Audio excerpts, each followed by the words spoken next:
इधर रायपुर में भारतीय जनता पार्टी की प्रदेश पदाधिकारियों की महत्वपूर्ण बैठक शुरू हो गई है। कुचाबाऊ ठाकरे परिसर में आयोजित इस बैठक में मुख्यमंत्री विष्णुदेव साय, प्रदेश अध्यक्ष किरण सिंह देव, डिप्टी सीएम अरुण साव समेत पार्टी के वरिष्ठ पदाधिकारी मौजूद हैं। बैठक में संगठन की आगामी कार्य योजना, चल रहे अभियानों और आने वाले कार्यक्रमों को लेकर व्यापक चर्चा की जा रही है। बलिदान दिवस और आपातकाल से जुड़े आयोजनों की रूपरेखा पर भी मंथन हो रहा है। इसके साथ ही पार्टी के विस्तार, जनसंपर्क अभियानों और बूथ स्तर तक संगठन को मजबूत करने की रणनीति पर भी विचार किया जा रहा है। उस संविधान की हत्या दिवस जिसके रूप में हम जानते हैं, जब सब आप लोग सब का तो सब पूरे सबके ऊपर बैन लग गया था। विपक्षी दलों के सारे नेता, सारे वे लोग जो उस समय लगता था कि किसी प्रकार से आंदोलन या किसी उसमें कोई बात उठाने वाला तक न मिले, तो यह अघोषित रूप से जो काला दिवस है, संविधान हत्या का दिवस, भारतीय जनता पार्टी प्रत्येक वर्ष इसको बनाती है। हम उसमें अपने उस समय के जो परिवार के लोगों को जिस तरीके से बिना किसी दोष के अंदर कर दिया गया, जेल में डाल दिया गया था, राजनीतिक दल के जो कार्यकर्ता हैं, हमारे सम्मानित पत्रकार बंधु हैं, जो मुखरता के साथ अपनी बात रखते थे, और बिजली कट करने का मामला हो, मतलब जनता को त्राही त्राही परेशान करने का काम कर दिया था। ऐसे लोगों को याद में हम ये दीपक बैठ कर रहे हैं कि अघोषित काल अभी लगा है, जो उस समय आपातकाल लगा था संवैधानिक, ऐसा दीपक बैठ कर अभी अघोषित आपातकाल नहीं, तो उनको मालूम नहीं है। अब आप लोग इस बात को स्वयं जानते हैं और उनसे पूछिएगा कि पत्रकारों को जेल में डालना, विरोधी नेताओं को जेल में डालने का काम, पूरा जहां पे थोड़ा सा भी विरोध का स्वर आए उसको दबाने का काम, तो वो काला दिवस तो मुझे नहीं मालूम दीपक बैठ जी को उस समय का जितना जानकारी है कि नहीं, लेकिन मैं इतना जरूर बोलूंगा कि ये पूरा देश जानता है जी, पूरा देश जानता है, और आप लोग भी जानते हैं इस विषय को। आप लोग के पास तो इसका पूरा संग्रह है। तो स्वाभाविक रूप से अभी तो देश किस प्रकार से आदरणीय प्रधानमंत्री जी के नेतृत्व में और आर्थिक उन्नति, आर्थिक विकास कर रहा है, हमारी प्रगति पथ यात्रा चल रही है, उनके कार्यक्रम, उनकी योजनाएं, जन कल्याण की योजनाओं का और किस तरीके से लाभ लोगों को मिल रहा है।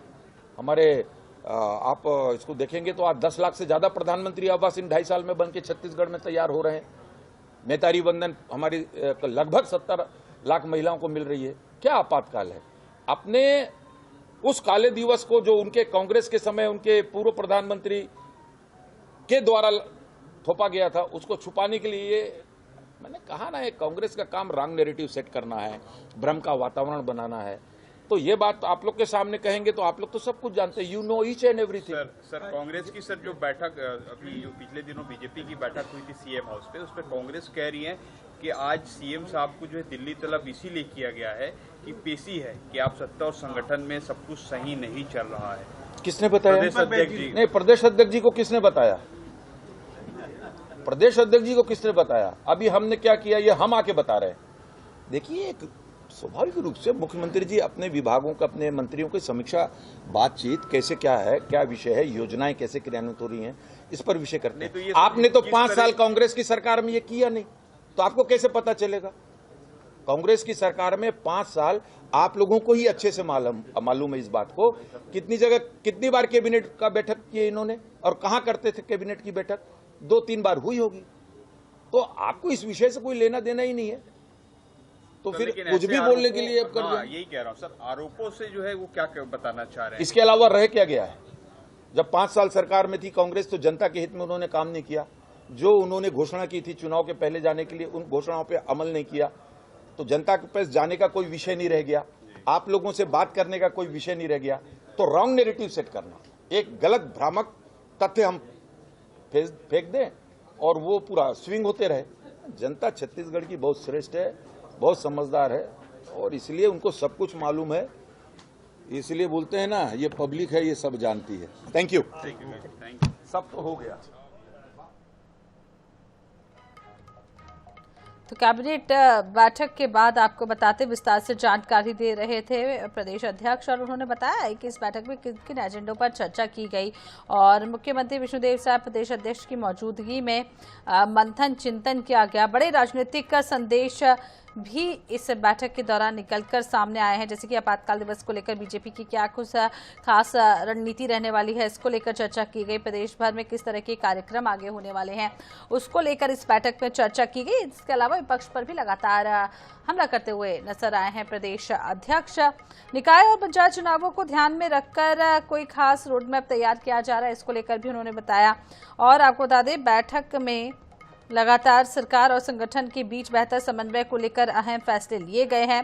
और अब सबसे बड़ी बात यही है कि फिलहाल बैठक जो हो चुकी है, उसके बाद क्या कुछ और आगे सामने आता है, देखने वाली बात होगी। तो आगामी संगठनात्मक कार्यक्रमों को लेकर किसको क्या जिम्मेदारी दी जानी है, ये भी इस बैठक के दौरान तय की गई है। कि नेताओं की क्या कुछ भूमिका रहेगी, किस तरीके से आगे जो है वो कामकाज किए जाएंगे, उसको लेकर भी इस बैठक में चिंतन मंथन विचार विमर्श किया गया है। और रणनीति पर भी विचार किया गया, आने वाले समय में किस तरीके की रणनीति रहेगी। बैठक में सरकार और संगठन के बीच बेहतर समन्वय को लेकर अहम फैसले लिए गए हैं।